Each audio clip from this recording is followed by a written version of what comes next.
Where do I even begin talking about this game between Orlando City versus NYCFC?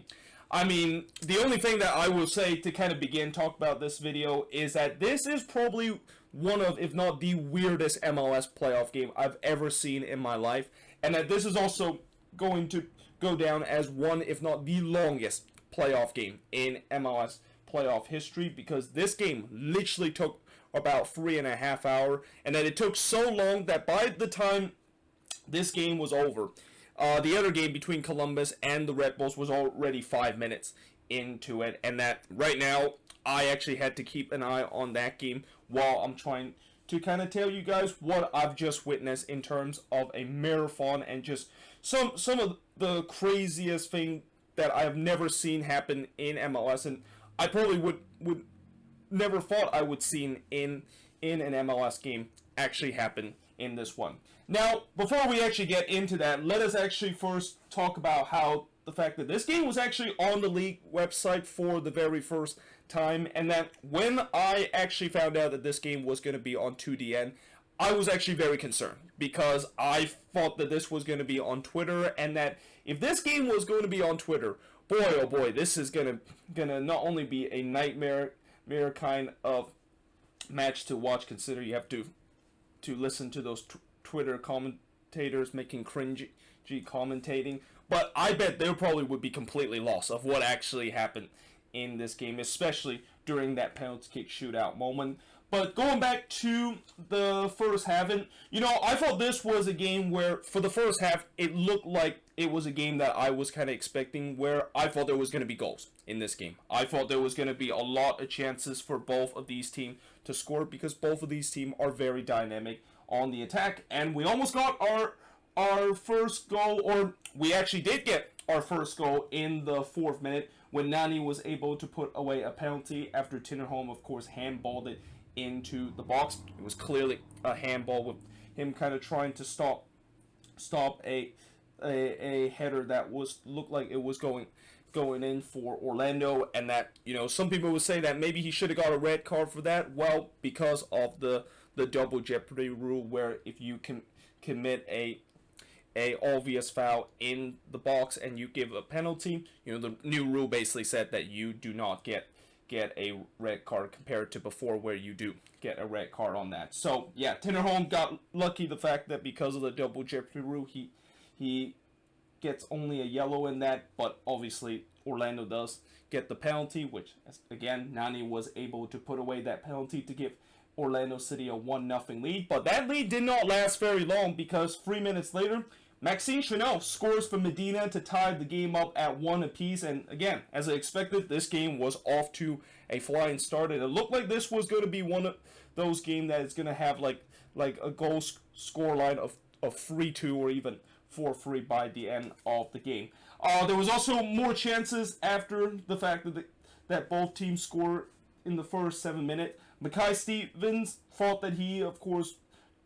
took the lead for NYCFC in this game in the 12th minute, but unfortunately his goal was disallowed because of offside. Then Johnson was able to deny DK from close range, and that, again, it was very end-to-end action between both of these teams. Galese then robbed Medina in the 24th minute to potentially give NYCFC the lead for the very first time. But as the game kind of went on, I started seeing NYCFC started to kind of create a little bit more chance than what Orlando did, although Orlando did look threatened whenever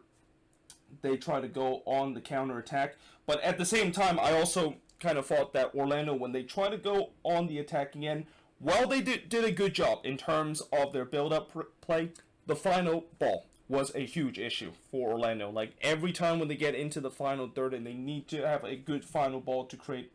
a good chance to score, they couldn't do that for the latter part of this first half. Although in the 39th minute, there was one of what would be many controversial call, and with so much controversy that gone on in this game, I think this call probably would be buried deep in terms of the controversy that happened in this one. But there was no handball that was given to NYCFC and gave them a penalty after it looked like Nani basically handballed it. And when I look at it a couple of times, yeah, it was very close. The fact that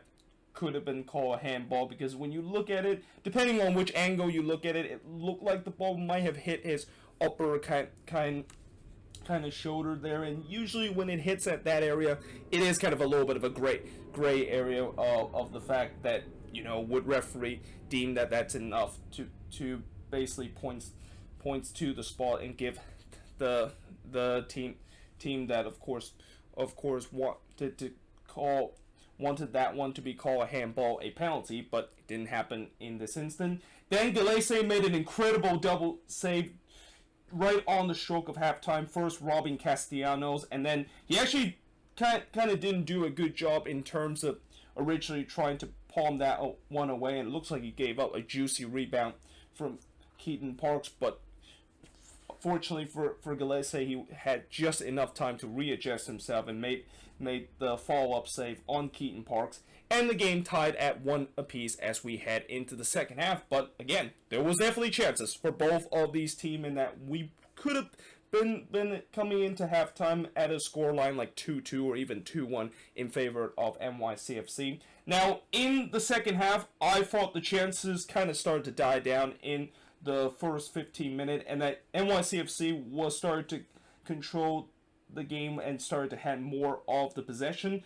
Gillespie made another great save by denying Medina from long range. I thought if you want to give the man of the match award in this, it has to be Gillespie, with him making some very big save to bail out Orlando City a couple of times that NYCFC had some decent chances. But as we get closer to the end of the second half and getting closer to this game potentially going into extra time, things kind of started to get a little bit physical between both of these teams. I mean, first of all, we had some pushing and shoving that started to happen around the 70th minute mark. And then in the 78th minute, Juan was very fortunate that he actually got a yellow card in this instant after he clearly barged Tinnerholm onto the ground. I mean, he basically not only didn't even try to win the ball, but he basically just kind of shoulder barged Tinnerholm into the ground on purpose. And if his shoulder was a little bit higher and it connect into Tinnerholm's head, yeah, that would have been a red card. But because of the fact that it doesn't seem like that was the case, he might have just got very lucky in terms of getting a yellow out of that. But when you're a player that almost was on the borderline of potentially getting a red card, you would think you would try to kind of have a level head a little bit, and you gotta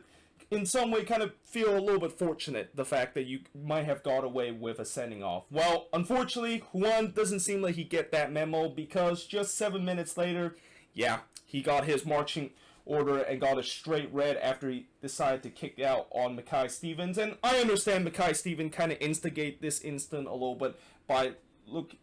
basically tapping on his chest a little bit, but the way that Juan just react and basically decided to kick Mackay Stevens in the naughty area, yeah, that's just not a good reaction whatsoever. And when you kicked out like that, usually that means it's going to be an automatic red card. And knowing the fact that Juan was already on a yellow, even though that was going to be a yellow card, it would have been a second yellow either way, and he, of course, would have been sent off either way. But yeah, that was definitely not a great moment for Juan, and we'll see whether or not if Disco is going to maybe add in more, maybe look at that and maybe give him another additional game of suspension, because that was definitely very, very nasty with the way that Juan basically kicked out on Mackay Stevens. Now, right near the end of this game, and as we get closer to this game being to head to extra time, Tinnerholm, of course, was subbed off, I think, right around the 4th minute of stoppage time. There was actually 10 minutes of stoppage time because of the fact that we had just so much crazy thing that happened in the second half. But as he was subbed off, he was definitely screaming at the NYCFC staff and was kind of screaming at the doctors the fact that he, of course, was subbed off. Now, remember, early, if you guys don't know why he was screaming at the doctors and why he was angry that he had to come off, when Juan basically made that challenge on Tinnerholm early in this game in the 78th minute, Tinnerholm had to go through kind of a concussion protocol to see whether or not if he is good enough to go. And it seemed like the NYCFC doctor feel like he wasn't good to go, and that's why, of course, they decided to sub him off. And I understand that Tinnerholm is very angry the fact that he is subbed off during that play, but at the end of the day, this is what the league are trying to do. They're trying to make sure that they take this concussion protocol seriously, and that if there is some signs, like even after the concussion protocol, team doctor can still kind of basically make the decision to sub a player off if he feels like when he continues to play and that he doesn't look okay and seems like he might have a bit of a concussion, even though he passed the original concussion protocol. They still have the rights in terms of subbing him off, and that, for Tinnerholm, as angry as he's gonna get, this is just how it is, and that this is just a way that the league are just proving that they're taking this concussion protocol very seriously. Now, in the 10th minute of stoppage time, as I said, there was a lot of stoppage time in this game because of all the incident happened earlier in the second half. But it looked like Akindele probably prevented this to go to extra time, and we almost had a similar situation to what New England did on that playing game against Montreal yesterday, when they of course score at the very last minute of the game. But unfortunately, Akindele couldn't quite keep his cool enough. He was kind of thinking about the headlines before he had the composure to basically tap it into the back of net, because he just got that one completely wrong. And instead of him becoming the hero of Orlando City, this game was heading into extra time. So, as we head into the first half of extra time, and by the way, before we head to extra time, Orlando City, I thought they were thinking about taking this one all the way to a penalty kick shootout, because I thought when Pereira decided to sub off Chris Mueller and DK off of the field and bring in a couple of defenders, I just had a feeling that Orlando is trying to play this into a penalty kick shootout, because they're down to 10 men for the remaining of the game, and you don't want to just continue to put on your attacker, and you're going to get yourself exposed at the back. So, with that being said, I also thought that means NYCFC should be in complete control of this game, and they should have, once again, more possession, which that was the case, at least in the first half of extra time, where they were in complete control of this game, and that Orlando was just sitting back and hopefully ride out these two 15-minute stoppage time, or these two 15-minute extra time to get into a penalty kick shootout.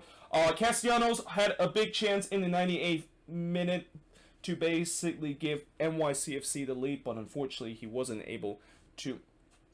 put the volley from close range into the back net, and instead just kind of blazed it high into the stands. Before we head into the second half of extra time, and it was actually Orlando City that had a big chance to retake the lead when Miller, who came off the bench right at the end of the regulation time, just hits it wide from a close range. I mean, it was kind of a tight angle for him to basically score that one, but it was definitely in an area where you would think that he probably should have done better and probably should have put this one on target to test Sean Johnson there. Before, just 6 minutes later, Galese was able to deny Matarrita, but once again, he did allow a bit of a juicy rebound to, I believe, oh god, I forgot who exactly it was. I think it was Acevedo, who basically tried to follow that shot up, but unfortunately blazed it into the Orlando City supporter section. But yeah, NYCFC, they were continuing to try to have possession and kind of try to pass it around to tire out this Orlando team, but this Orlando team does a great job to make sure they do not switch off throughout the last couple of minutes, and because of that, NYCFC wasn't having a lot of success in terms of trying to break down this Orlando team that was really kind of go into a low block in the last couple of minutes. So, with the game tied at 1 apiece after 120 minutes of soccer, this means we are going to a penalty kick shootout, and this is when things just got even weirder. I mean, if you thought that at that point the game was already very strange and already kind of crazy, you haven't seen how the penalty kick shootout went. So, first of all, Maxi Morales basically hit the hit the post on the first penalty kick for NYCFC, and actually was the first penalty kick of the shootout. And I was kind of shocked the fact that Maxi Morales was allowed to take the penalty kick, because knowing his past history in terms of taking penalty for NYCFC, I wouldn't think he would be one of the penalty kick taker, knowing the fact that he is probably a very bad. He has not done very well in terms of in the spot, and I even said it before that I was kind of surprised before that NYCFC is still allowing Maxi Morales to take the penalty, even though he missed like almost every penalty kick that he takes, and it's unsurprising the fact that he was once again unable to convert this one and already put NYCFC behind in the shootout. Now, as we continue to go into the shootout, and by the time when we get to the fifth round, Galese basically made a great save on Castellanos, and the Orlando City players were celebrating because they thought that the game was over, or was it? Because then the VAR decided to look to see whether or not if Galese actually came off his lines, and you know, when I saw the replay a couple of times, it's close. It is really close to see, and it all depends on the fact that did Galese left foot actually came off the lines a little bit too quickly, and it kind of looked like his foot was right on the borderline of that of his feet coming off the line. And you know, I'm still kind of a little bit unfamiliar with this new rule where when you're the goalkeeper and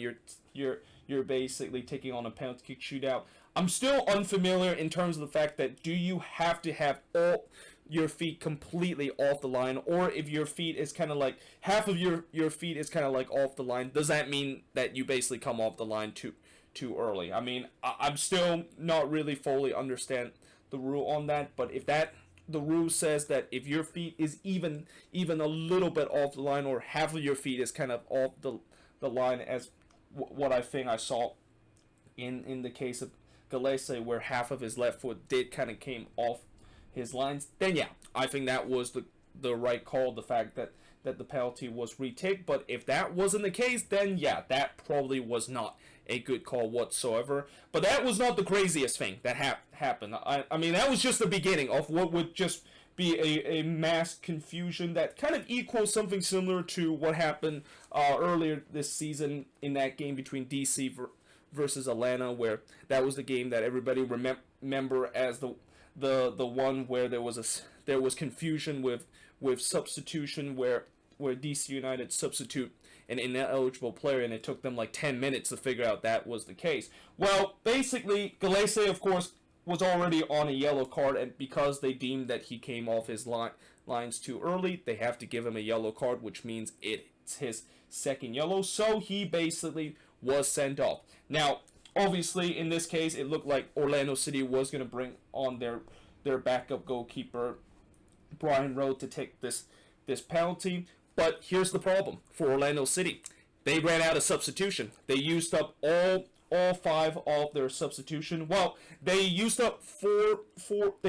substitution during the regular period, but they used up their 3 periods during the regular time. And obviously, in extra time, you can make an additional sub, which Orlando City already made that additional sub. And because of that, that means that Orlando City was kind of out of substitution, and this was kind of a situation where if you're out of substitution and your goalkeeper kind of sent off, yeah, that means you're going to have to put an outfield player in. And you know, this rule isn't really that hard to kind of interpret, but I just don't understand why these MLS ref doesn't even kind of understand that rule. And once again, it took so long for it for those referee to realize that, oh yeah, Orlando is actually out of substitution, so we must have to kind of force them to basically bring an outfield player to basically be in goal, and that they cannot bring in their backup goalkeeper in Brian Rowe. So after all that confusion that has happened, which took about 15 minutes, Orlando finally bring in their backup goalkeeper, which was Rodrigo Schlegel, that was in goal for this. And of course, he wasn't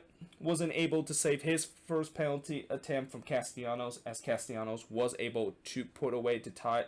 the game up once again. Then then despite all that confusion, Nani still had a chance to just put the penalty away, and that Orlando would be able to win 5-4 in the penalty kick shootout. But if there's something that you know about this game, things are not normal in terms of this game. I mean, you knew that of how crazy this game has been. There's going to be some even more dramatic thing that's going to be happening, and that, of course, is Johnson basically denying Nani from the spots, which means that, yes, we are going to go to certain death, and there is going to be a situation where if Orlando City is going to win this game, Schmeichel is going to have to either make a save, or NYCFC was able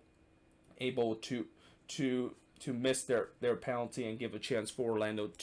to basically have a penalty to win the game. And then fast forward into right around the 7th round of this penalty shootout, Schmeichel actually made a save. He actually made a save off of Forensen, and that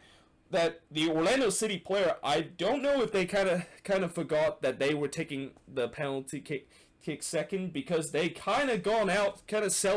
celebrate with Schmeichel, thinking that they of course won the penalty kick shootout. And I don't blame them, the fact that they forgot that they were taking the penalty kick second, and they still need to take a penalty to basically win this game, because it's already been a crazy game, and that by that time we're already almost 3.5 hours and already over 3 hours into the penalty kick shootout, and it's already been the longest playoff game, and quite simply the longest MLS game we have ever seen before. So, but then that they realized that they haven't won the penalty shootout, they basically summoned Benji Michel to take the pressure penalty to potentially tie or potentially win the game for Orlando City. And thankfully for Orlando City and for Benji Michel, he did not commit the classic curse of what happened when you celebrate way too early, and that it's going to come back to haunt him, because he was able to bury the winning penalty, and he wins the shootout after almost 3.5 hours of just madness that happened in this game between Orlando versus NYCFC. And the shots in this game, 16 shots compared to 26 that NYCFC had, 3 shots on goal compared to 7 that NYCFC had, 6 shots off target compared to 11 that NYCFC had, 7 shots on his block compared to 8 that NYCFC had, and possession-wise, 44% possession compared to 56% possession that NYCFC had in this game. And yeah, I mean, again, I don't know what to say about this game other than the fact that, this was just kind of a very, very crazy game. And it also is kind of a game where I just, once again, have to kind of say of why MLS is just kind of such a fun league. But at the same time, it could be a very frustrating league to watch at times, because I really thought the referee in this game did a good job whatsoever. And that, I said this before with Pro, they need to realize that they need to kind of understand then some of the basic rule, because I think at time this referee might have, with all the situation that has gone on, it might have got into his head and he kind of forgot some of the basic rule where, you cannot not allow Orlando City to make a substitution and bring in their backup goalkeeper when they're kind of already out of substitute up to that point, and kind of just delayed the game for so long that, it just kind of makes MLS look like a very, very kind of shithousery of a league, and kind of just a league that just have the referee don't know what in the world they are actually doing. But other than that, I did really enjoy this game, and I'm pretty sure if you're a neutral, this must be one of the craziest, if not the craziest, MLS playoff game you ever seen. But at the end of the day, we did have to have one team that has to lose this game, and unfortunately, it's NYCFC that unfortunately suffered that